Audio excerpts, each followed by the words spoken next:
I just want to start off by saying if you want an answer at the end, prepare to be disappointed. There just isn't one. I was an intern at Nickelodeon Studios for a year in 2005 for my degree in animation. It wasn't paid, of course, most internships aren't, but it did have some perks beyond education. To adults it might not seem like a big one, but most kids at the time would go crazy over it. Now, since I worked directly with the editors and animators, I got to view the new episodes days before they aired. I'll get right to it without giving too many unnecessary details. They had very recently made the SpongeBob movie and the entire staff was somewhat sapped of creativity, so it took them longer to start up the season. But the delay lasted longer for more upsetting reasons. There was a problem with the Series 4 premiere that set everyone and everything back for several months. Me and 2 other interns were in the editing room along with the lead animators and sound editors for the final cut. We received the copy that was supposed to be Fear of a Krabby Patty and gathered around the screen to watch.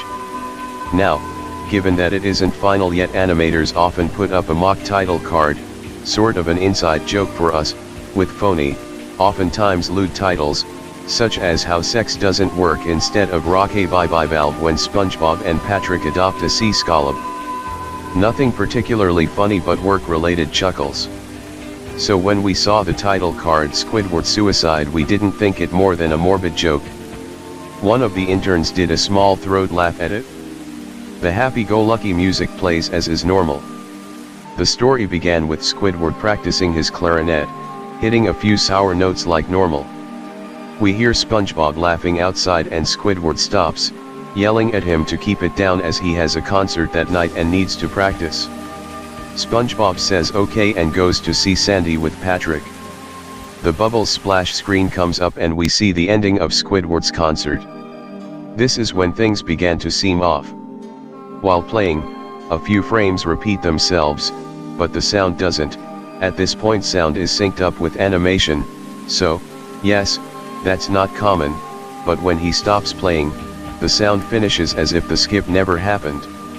There is slight murmuring in the crowd before they begin to boo him.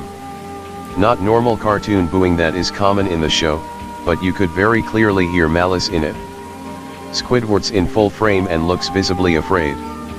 The shot goes to the crowd, with SpongeBob in center frame, and he too is booing, very much unlike him. That isn't the oddest thing, though. What is odd is everyone had hyper-realistic eyes. Very detailed. Clearly not shots of real people's eyes, but something a bit more real than CGI. The pupils were red. Some of us looked at each other, obviously confused, but since we weren't the writers, we didn't question its appeal to children yet. The shot goes to Squidward sitting on the edge of his bed, looking very forlorn. The view out of his porthole window is of a night sky, so it isn't very long after the concert. The unsettling part is at this point there is no sound. Literally no sound. Not even the feedback from the speakers in the room. It's as if the speakers were turned off, though their status showed them working perfectly. He just sat there, blinking, in this silence for about 30 seconds, then he started to sob softly. He put his hands, tentacles, over his eyes and cried quietly for a full minute more, all the while a sound in the background very slowly growing from nothing to barely audible. It sounded like a slight breeze through a forest. The screen slowly begins to zoom in on his face. By slow I mean it's only noticeable if you look at shots 10 seconds apart side by side. His sobbing gets louder, more full of hurt and anger. The screen then twitches a bit, as if it twists in on itself, for a split second then back to normal. The wind through the trees sound gets slowly louder and more severe, as if a storm is brewing somewhere. The eerie part is this sound, and Squidward's sobbing, sounded real, as if the sound wasn't coming from the speakers but as if the speakers were holes the sound was coming through from the other side. As good as sound as the studio likes to have, they don't purchase the equipment to be that good to produce sound of that quality. Below the sound of the wind and sobbing, very faint, something sounded like laughing. It came at odd intervals and never lasted more than a second, so you had a hard time pinning it, We watched this show twice, so pardon me if things sound too specific, but I've had time to think about them. After 30 seconds of this, the screen blurred and twitched violently and something flashed over the screen, as if a single frame was replaced. The lead animation editor paused and rewound frame by frame. What we saw was horrible. It was a still photo of a dead child. He couldn't have been more than 6. The face was mangled and bloodied, one eye dangling over his upturned face, popped. He was naked down to his underwear, his stomach crudely cut open and his entrails laying beside him. He was laying on some pavement that was probably a road. The most upsetting part was that there was a shadow of the photographer. There was no crime tape, no evidence tags or markers, and the angle was completely off for a shot designed to be evidence. It would seem the photographer was the person responsible for the child's death. We were of course mortified, but pressed on, hoping that it was just a sick joke. The screen flipped back to Squidward, still sobbing, louder than before, and half body in frame. There was now what appeared to be blood running down his face from his eyes. The blood was also done in a hyper-realistic style, looking as if you touched it you'd get blood on your fingers. The wind sounded now as if it were that of a gale blowing through the forest, there were even snapping sounds of branches. The laughing, a deep baritone, lasting at longer intervals and coming more frequently. After about 20 seconds, the screen again twisted and showed a single frame photo. The editor was reluctant to go back, we all were, but he knew he had to. This time the photo was that of what appeared to be a little girl, no older than the first child. She was laying on her stomach, her barrettes in a pool of blood next to her. Her left eye was too popped out and popped, naked except for underpants. Her entrails were piled on top of her above another crude cut along her back. Again the body was on the street and the photographer's shadow was visible, very similar in size and shape to the first. I had to choke back vomit and one in turn, the only female in the room, ran out. The show resumed. About 5 seconds after the second photo played, Squidward went silent, as did all sound, like it was when the scene started. He put his tentacles down and his eyes were now done in hyper-realism like the others were in the beginning of this episode. They were bleeding, bloodshot, and pulsating. He just stared at the screen, as if watching the viewer. After about 10 seconds, he started sobbing, this time not covering his eyes. The sound was piercing and loud, and most fear-inducing of all is his sobbing was mixed with screams. Tears and blood were dripping down his face at a heavy rate.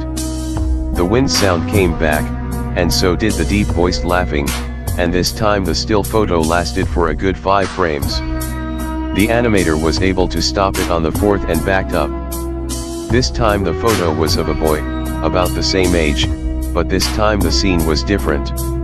The entrails were just being pulled out from a stomach wound by a large hand, the right eye popped and dangling, blood trickling down it. The animator proceeded. It was hard to believe, but the next one was different, but we couldn't tell what. He went on to the next, same thing. He went back to the first and played them quicker and I lost it. I vomited on the floor, the animating and sound editors gasping at the screen. The 5 frames were not as if they were 5 different photos, they were played out as if they were frames from a video. We saw the hand slowly lift out the guts, we saw the kid's eyes focus on it, we even saw 2 frames of the kid beginning to blink. The lead sound editor told us to stop, he had to call in the creator to see this.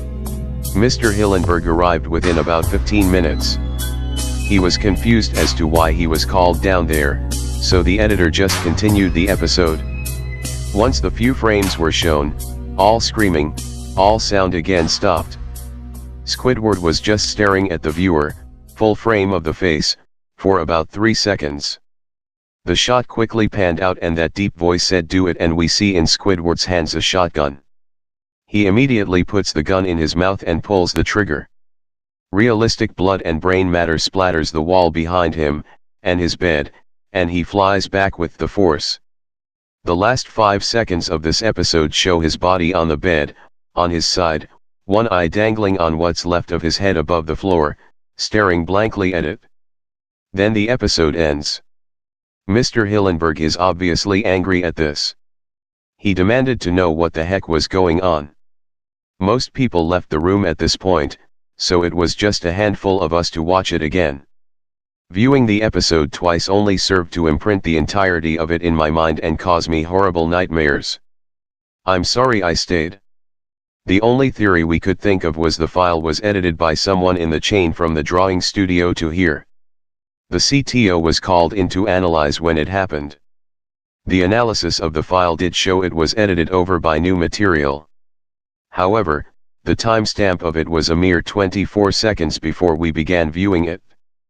All equipment involved was examined for foreign software and hardware as well as glitches, as if the timestamp may have glitched and showed the wrong time, but everything checked out fine. We don't know what happened, and to this day nobody does. There was an investigation due to the nature of the photos, but nothing came of it. No child scene was identified and no clues were gathered from the data involved nor physical clues in the photos. I never believed in unexplainable phenomena before, but now that I have something happen and can't prove anything about it beyond anecdotal evidence, I think twice about things.